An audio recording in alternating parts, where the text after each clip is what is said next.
Good morning students. बेटा आज हम SGST और CGST के जो हमने टॉपिक और ट्रांजैक्शंस के अकॉर्डिंग जनरल एंट्री की थी उसको आज हम क्वेश्चन के न्यूमेरिकल पार्ट से सॉल्व करेंगे कि क्या कंडीशन क्वेश्चन में है और हमें किस तरह से उसकी ट्रांजैक्शन के अकॉर्डिंग जनरल एंट्री करनी है। तो यहाँ पर एक क्वेश्चन है,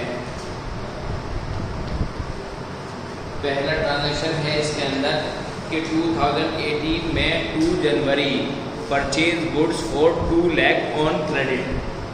यहाँ पर 2018 में 2 जनवरी में क्या कहा गया, goods purchase 2 lakh, goods purchase rupees 2 lakh on credit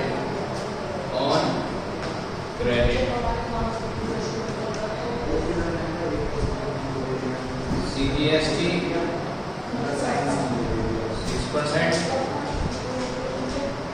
and SGST 6%। उसने देखिए इस क्वेश्चन के अंदर CGST और SGST की हर ट्रांजैक्शन के अंदर जो आपकी परसेंटेज रहेगी वो इक्वल रहेगी, ठीक है। तो यहाँ पर पहली कंडीशन ये है कि goods purchase 2 lakh on credit, कि उधार माल खरीदा गया। अब यहाँ पर ना तो गुड्स का नाम है कि कौन सा कमोडिटी कौन सी गुड खरीदी गई और ना ही है यहाँ पर क्रेडिटर का नाम है। तो यहाँ पर आप परचेज हर कंडीशन में डेबिट रहता है, इसलिए परचेज अकाउंट डेबिट।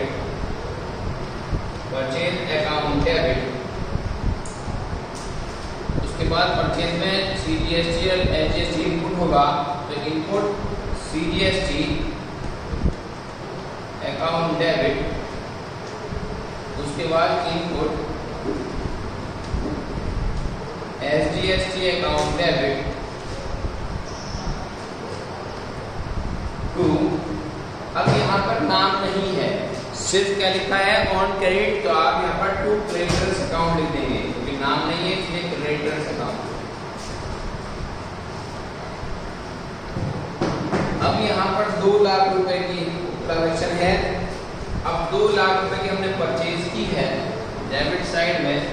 अब 2 लाख रुपए के ऊपर 6% CGST लगाइए और 6% SGST लगाइए, तो 6 दूनी 12,000 रुपए आपका CGST और 12,000 रुपए SGST, और दोनों को ऐड करके 2,24,000 आपका क्रेडिटर्स के अकाउंट में ट्रांसफर किया जाएगा। उसके बाद सेकंड कंडीशन उसमें कही है कि जनवरी 5 good sold for 3 lakh on credit. अब यहाँ पर गुड सोल्ड है, यानी कि जनवरी 5 में गुड सोल्ड, ठीक है। यहाँ पर कंडीशन सेम,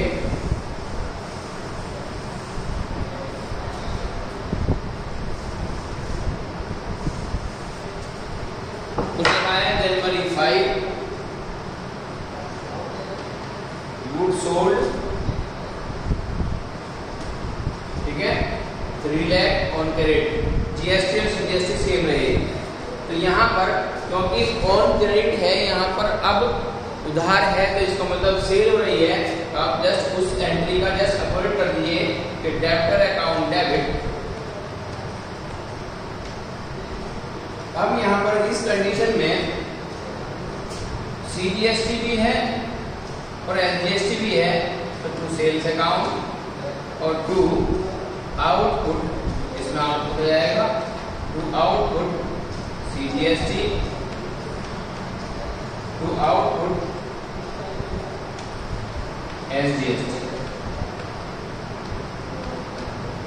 अब यहाँ पर सेल कितने की हुई है, 3 लाख की हुई है, तो सेल्स अकाउंट में 3 लाख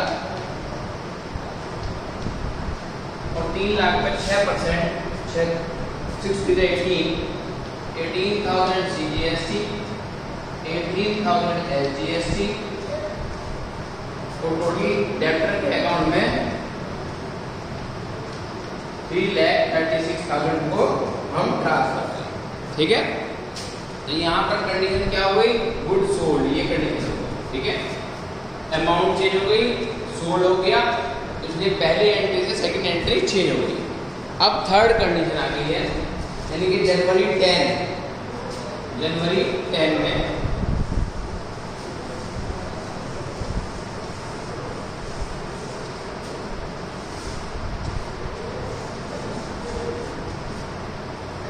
10 के अंदर क्वेश्चन में कहा गया है बेटा कि purchase computer printer for office, office के लिए कंप्यूटर प्रिंटर खरीदा गया 50,000 रुपीज का, and payment made by cheque, और उसकी पेमेंट जो की गई वो चेक से की गई। 10 जनवरी purchase computer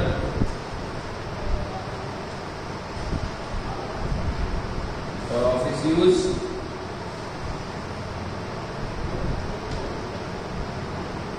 rupees 50,000, payment made by cheque. ये कंडीशन है आपकी। उसने कहा है कि परचेज कंप्यूटर किया गया ऑफिस यूज के लिए 50,000 का, और उसकी पेमेंट जो है वो चेक से की गई। अब यहाँ पर SGST और CGST मैंने आपको पहले बता रखा है कि क्वेश्चन में 6% SGST है और 6% CGST है। ठीक, तो यहाँ पर जब हमने कंप्यूटर परचेज किया है तो यहाँ पर आप कंप्यूटर किसके लिए परचेज हुआ है, ऑफिस के लिए, ये ऑफिस का इक्विपमेंट है। आप यहाँ पर ऑफिस इक्विपमेंट या आप कंप्यूटर ले सकते हैं,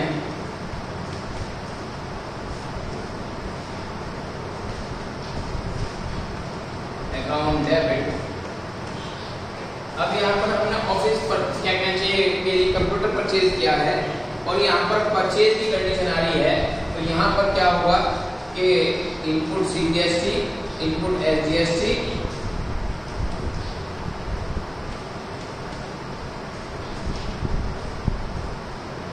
इनपुट SGST टू। अब यहाँ पर ये परचेज किया है, लेकिन यहाँ पर परचेज जो है वो चेक से किया गया है, और यहाँ पर ना तो क्रेडिटर का नाम है जिससे परचेज किया गया है, तो आप यहाँ पर क्योंकि चेक से किया गया है इसलिए बैंक अकाउंट लिख देंगे। ठीक, यहाँ पर 50,000 रुपए का तो आपने परचेज किया, इस पर 6% CGST है 3,000 रुपए, और 3,000 ये आपका SGST है, तो ये कंप्यूटर आपको 56,000 में आ गया, और ये आपने बैंक अकाउंट में 56,000 ट्रांसफर कर दिया।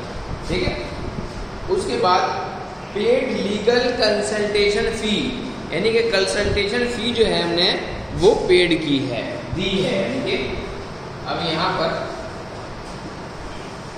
एक नई कंडीशन,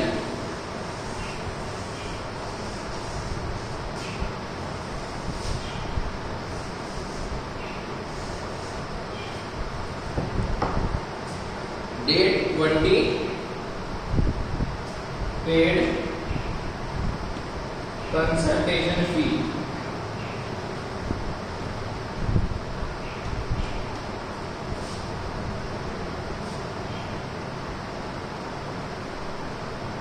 ₹10,000। अब जब हमने कंसल्टेशन फी, क्योंकि ये लीगल फी है, इसे आप यहाँ पर लीगल फी लिख दीजिए या कंसल्टेशन फी डेबिट कंसल्टेशन, क्योंकि हमने पेमेंट की है, हमारे पास से गया है, तो इसलिए लीगल या कंसल्टेशन फी अकाउंट डेबिट, यहाँ पे गया है इसलिए CGST और SGST भी इनपुट होगी, तो input CGST account debit CGST account debit, input SGST account debit. अब हमने कंसल्टेशन फी पेड करी है, उसमें हमने कोई भी चेक से नहीं पेमेंट करी, इसका मतलब क्या पेमेंट करी होगी, कैश से करी होगी, तो कैश अकाउंट। ठीक है, कंसल्टेशन फी हमारी 10,000 रुपए थी, हमने पेमेंट की 600 रुपीज, 600 रुपीज यानी कि 11,200 रुपीज आपके कैश अकाउंट में ट्रांसफर कर दिए हैं। उसके बाद आप आ जाइए date 22, paid rent by cheque 20,000। अब रेंट पेड कर रहे हैं हम,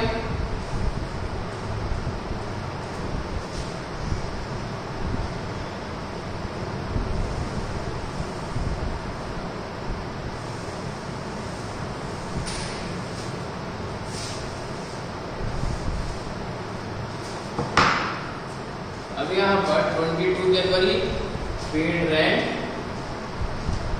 20,000 बाय चेक। अब आप यहाँ पर क्या पेड कर रहे हैं, रेंट पेड कर रहे हैं, तो रेंट अकाउंट डेबिट। ठीक है, CGST SGST इनपुट होगा तो पेड कर रहे हैं।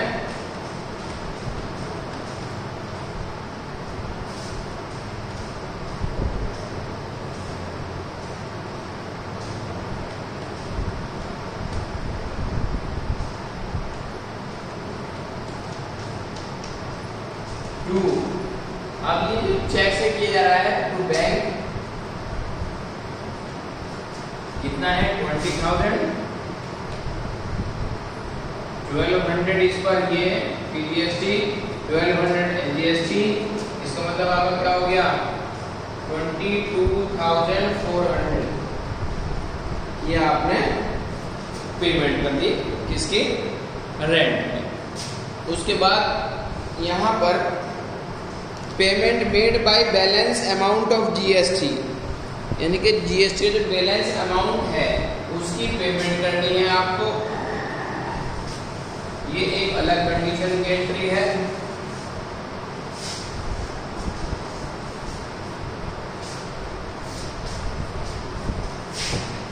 अब यहाँ पर उसने ये कहा है कि आपको payment made of balance amount, यानी कि 31 जनवरी में payment made of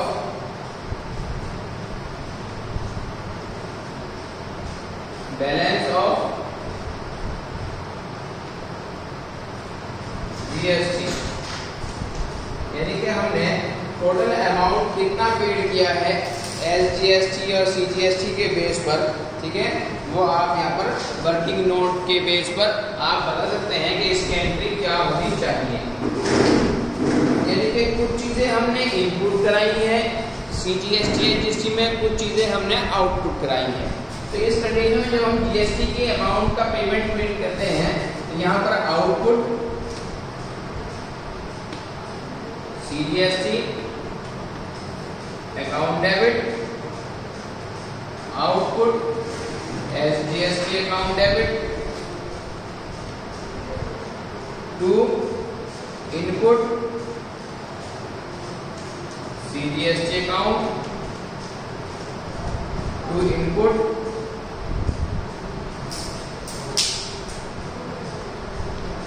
SGST account, to bank account. क्योंकि CGST और SGST जो है वो लीगल पार्ट है, इसलिए उसको हम बैंक अकाउंट के अंदर ही ट्रांसफर करते हैं उसके हर अकाउंट को। तो यहाँ पर हमने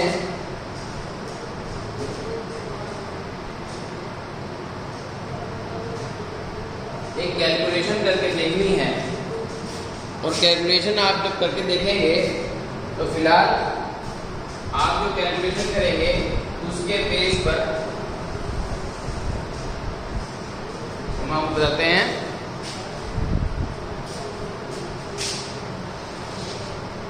यहाँ पर हम कैलकुलेट ये करेंगे कि बेटा कि आउटपुट सीजीएसटी कैलकुलेट करेंगे, आउटपुट एसजीएसटी कैलकुलेट करेंगे, इनपुट सीजीएसटी करेंगे, इनपुट एसजीएसटी कैलकुलेट करेंगे। ठीक है, तो यहाँ पर सबसे पहले हम इनपुट सीजीएसटी कैलकुलेट करते हैं। इनपुट सीजीएसटी आप क्वेश्चन में देखिएगा, जो आपने सॉल्यूशन किया है एंट्रीज का, उसमें इनपुट सीजीएसटी के सामने जितनी जितनी अमाउंट है वो आप देख लीजिए। 12,000 प्लस 3,000 प्लस 600 प्लस 1200, ये टोटल अमाउंट आपकी कितनी बैठ रही है?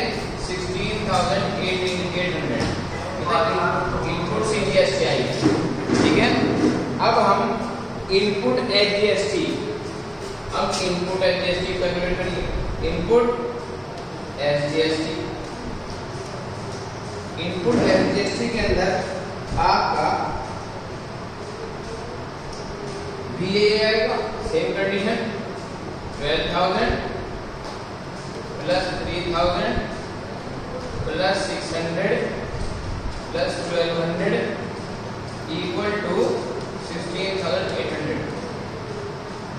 बेटे आपके माइंड में क्वेश्चन राइज हो रहा है कि ऐसा कैसे पॉसिबल है कि इनपुट सीजीएसटी भी टोटल 16,800 है और इनपुट एसजीएसटी भी आपकी सेम अमाउंट की है। बेटा वो इसलिए है कि यहाँ पर जो परसेंटेज है वो इक्वल है, सीजीएसटी की भी और एसजीएसटी की भी, इसलिए ये पॉसिबल हो पा रहा है। यहाँ पर आप इनपुट के अंदर 16,800 सीजीएसटी, 16,800 एसजीएसटी लिखेंगे। अब हमारे पास आउटपुट सीजीएसटी को कैलकुलेट करना है। आउटपुट सीजीएसटी जो है वो आपकी 18,000 बैठेगी, सीजीएसटी भी और एसजीएसटी आउट। अब आप टोटल करेंगे कि 18,000 आउटपुट सीजीएसटी है, 18,000 एसजीएसटी है और सेम इनपुट सीजीएसटी और एसजीएसटी है। आप इसमें क्या काम कर सकते हैं, आप यहाँ पर 18,000 माइनस 16,800 अलग अलग कर लीजिए, चाहे आप दोनों को ऐड करके इन दोनों को माइनस कर लीजिए बाद में। यानी कि आपके नजर में क्या होता है, 18 36 और 16,000 मल्टीप्लाई 2, ये बैठ गया आपका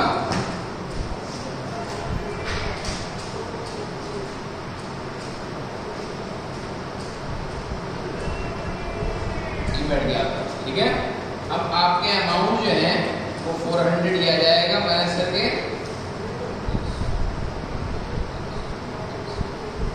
2400 आएगा। इसे दो पार्ट में डिवाइड कर लीजिए, आउटपुट सीजीएसटी और इनपुट सीजीएसटी। आउटपुट 1200 ये आ गया और इनपुट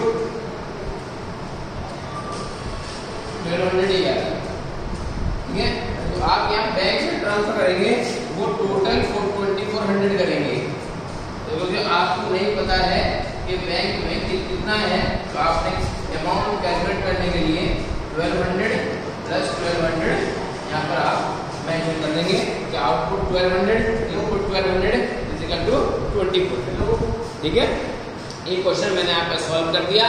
इसी तरह के जो क्वेश्चंस हैं वो आप सॉल्व करिएगा, कोई प्रॉब्लम है